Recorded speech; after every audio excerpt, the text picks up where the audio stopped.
الكريم أما بعد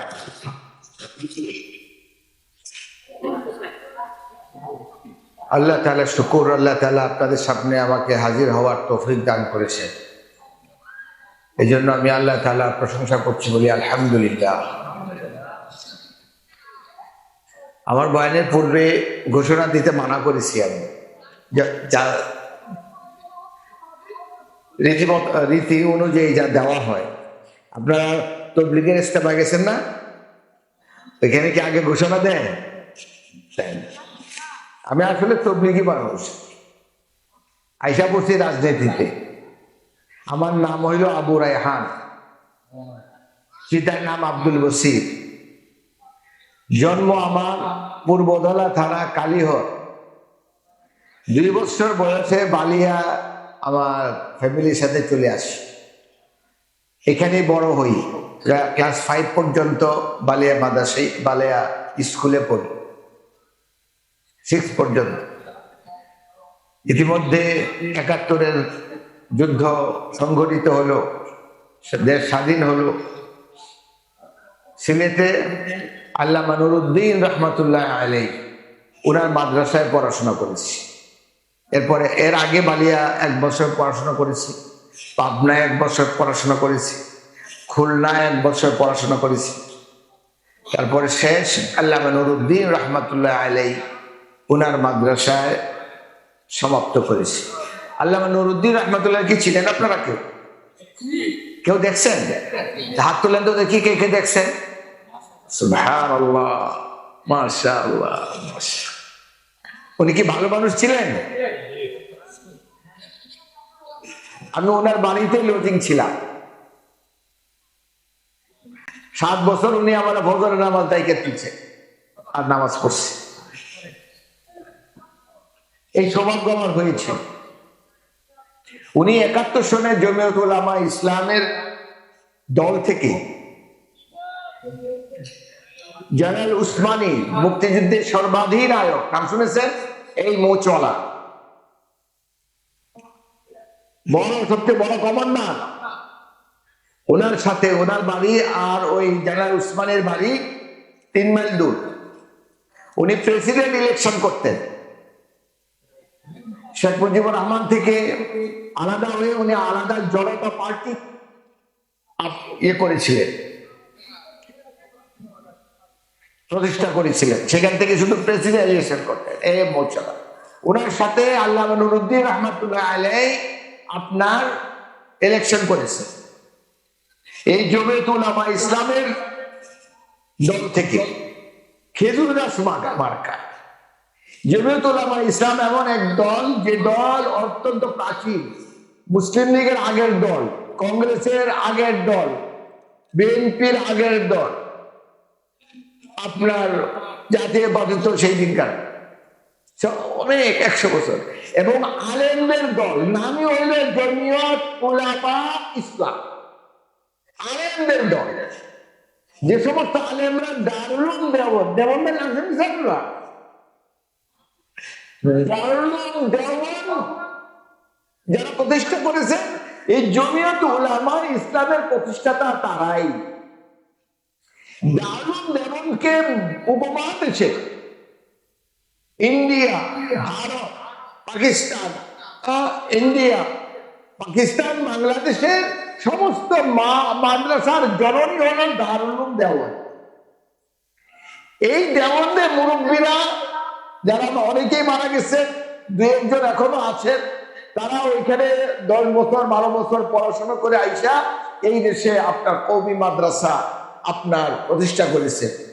তোর মধ্যে অতি নিকটে আপনার একটা বড় দৃষ্টান্ত বালিয়া মাদ্রাসা, পুরো প্রাচীন মাদ্রাসা। এই মাদ্রাসা হইল ময়মনসিংহের সমস্ত মাদ্রাসার জননী মা। সেখান থেকে আপনার এখন আলহামদুলিল্লাহ বিভিন্ন জায়গায় কওমি মাদ্রাসা, মহিলা মাদ্রাসা, কওমি মাদ্রাসা প্রতিষ্ঠিত হচ্ছে, দিন দিন বাড়তেছে। আলহামদুলিল্লাহ, বলেন আলহামদুলিল্লাহ। জমিয়ত উলামা ইসলামের উলামা আলেমদের এইটা অবদান। আল্লাহ তাআলা ওনাদেরকে জাযায়ে খায়র দান করুন, বলেন আমিন। আল্লাহ তাআলা ওনাদেরকে উত্তম প্রতিদান দান করুন, বলেন আমিন। আপনারা হয়তো অনেকে বলতে পারেন যে আলেমদের রাজনীতি করার কি দরকার, ওই মাদ্রাসায় পড়ুক, ইমামতি করবো, খতিবগিরি করবো, ফিরা কি করবো, ওনাদের রাজনীতি করার কি দরকার আছে? অনেকের মনে প্রশ্ন আসতে পারে, আসে। আলেমদেরকে মানুষ রাজনীতিক হিসেবে তত চিনে না। আমি প্রশ্ন করি আপনাদের কাছে, আমাদের নবীর নাম কি? উনি কি রাজনীতিক ছিলেন? উনি রাজনীতি করতেন? এই বাচ্চারা, ছেলেরা বলো, উনি কি রাজনীতি করতেন? করতেন। আমরা কি আলেমদেরকে আপনারা কি বলেন? নাইবে রাসূল, ওনার প্রতিনিধি বলেন না? তাহলে নবী যদি রাজনীতি করতেন তাহলে আমরা কি নাইবে রাসূলের রাজনীতি করা উচিত না? উচিত, তাই রাজনীতি করেন। আচ্ছা, উনি কোন দল করতেন? মুসলিম লীগ মনে হয় না নাকি? আমাদের নবী মুহাম্মদ সাল্লাল্লাহু আলাইহি ওয়াসাল্লাম কোন দলের নেতা ছিলেন?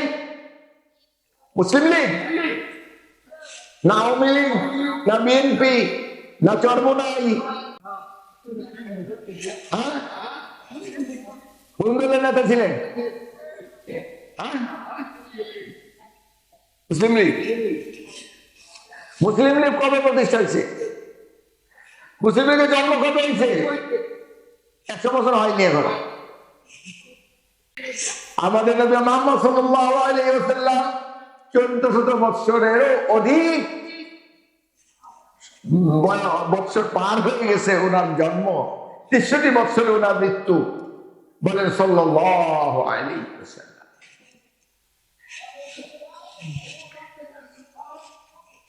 উনি রাজনীতি করতেন, উনি হলেন নবী, আমরা ওনার উম্মত। এই সমস্ত উম্মতই ওনার দল। সমস্ত উম্মত সেই 1400 বছর থেকে নিয়ে কিয়ামত পর্যন্ত যত মানুষ আসবে, এই সমস্ত মানুষ ওনার দলের মানুষ। সুবহানাল্লাহ বলেন না? উনি রাজনীতি করতেন, আমি একটা প্রমাণ দিই। আচ্ছা, আমি যদি এখানে এমন কোন কথা বলি যে কথা বললে সরকার, স্থানীয় নেতারা বাধা দেয়, তাহলে বুঝতে হবে আমি রাজনৈতিক কথাবার্তা বলেছি।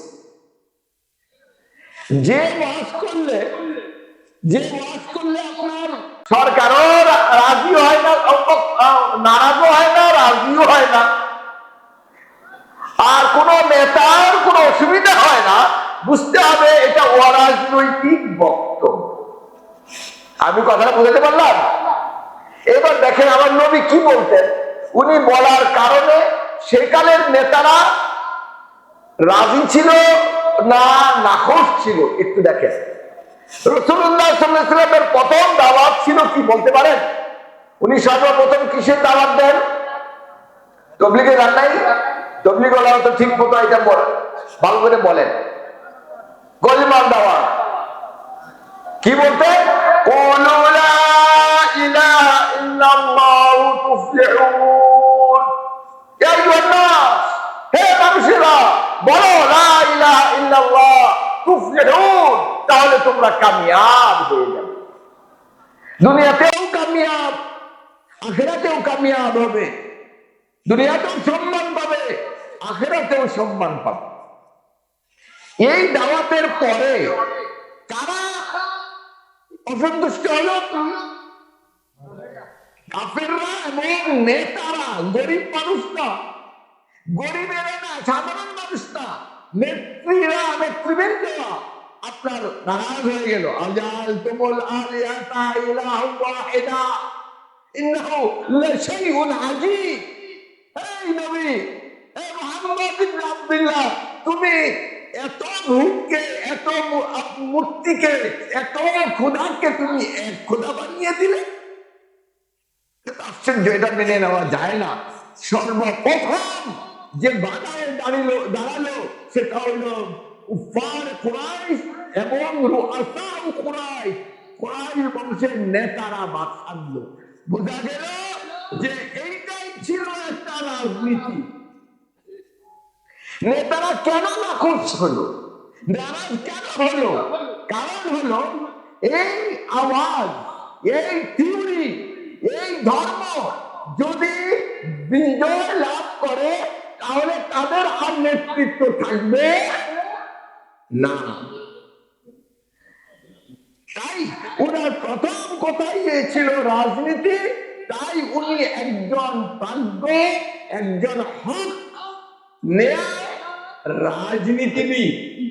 আর আমরা তাদের নায়েব প্রতিনিধি উলামায়ে কেরাম, আমরা যদি নবীর অনুসরণ করি তাহলে আমাদের রাজনীতি করতেই হয়। এখন আমরা উলামায়ে কেরাম যখন রাজনীতির মাঠে নামি তখন নাখোশ হন কারা? সরকার। ওই সরকার, যে সরকার ইসলামী দর্শন নয়, মানুষের আপনার বানানো অন্য দর্শনের উপরে ভিত্তি করে রাষ্ট্র পরিচালনা করে। কারণ ইসলামী রাজনীতি যখন আসবে, কোরআনের দর্শন যখন কায়েম হবে, কোরআনের আইন যখন কায়েম হবে, তখন তাদের খাওয়া থাকবে না। কারণ এরা তো কোরআন পড়ে নাই, মাদ্রাসায় পড়ে নাই, এরা তো নাইবে রাসূল না।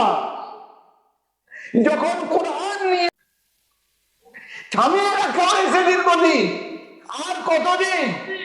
আসন্ন নির্বাচনে ইনশাআল্লাহ ইসলামী দলগুলো নির্বাচনে অংশগ্রহণ করবে, সংসদে যাবে, বঙ্গভবনে যাবে, গণভবনে যাবে। আর এই যে কোরআনের আলোচনা হলো তখন এই কোরআন সামনে রেখে বক্তা ওয়াজ করে গেলেন। এটা শুধু ওয়াজ করার জন্য নয়, এইটার আইন আপনার বিচারালয়ে, হাইকোর্টে, ল কোর্টে, সুপ্রিম কোর্টে, বঙ্গভবনে, গণভবনে, সব জায়গায় এই কোরআনকে আইন বাস্তবায়ন, এই কোরআন আইন বাস্তবায়ন করার জন্য আল্লাহ তাআলা এই কোরআনকে পাঠিয়েছে। তারাবি পড়ার জন্য নয় শুধু, নামাজ পড়ার জন্য নয় শুধু, তাবিজের জন্য নয় শুধু, এটা আইনকে আল্লাহর জমিনে সর্বত্র প্রতিষ্ঠা করার জন্য আল্লাহ তাআলা পাঠিয়েছে। এই দায়িত্ব নিয়ে উলামায়ে কেরাম মাঠে নেমেছেন। আপনারা জমিয়ত উলামায়ে ইসলামকে সমর্থন করবেন এই কোরআনের খাতিরে, এই কোরআনের খাতিরে। এর মার্কা ছিল খেজুর গাছ, দিবঙ্গিত গাছ, খেজুর গাছ মার্কা নিয়ে আসবে। আমাকে কিছুদিন আগে ফুলপুর উপজেলা শাখার নির্বাচিত সভাপতি বানানো হয়েছে, একটা জিম্মাদারি দেওয়া হয়েছে।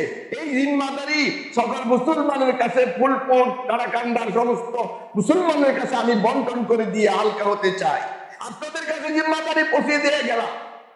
আমাদের প্রথম কাজ হলো উপজেলা কমিটির পরে প্রতিটি ইউনিয়নে কমিটি করা, প্রতিটি ওয়ার্ডে কমিটি করা। যখন আমাদের কর্মীরা আপনাদের কাছে ইউনিয়ন এবং ওয়ার্ড কমিটি করতে আসবে তখন তাদেরকে সহযোগিতা করবেন ইনশাআল্লাহ। কারা কারা করবেন হাত তুলে দেখেন।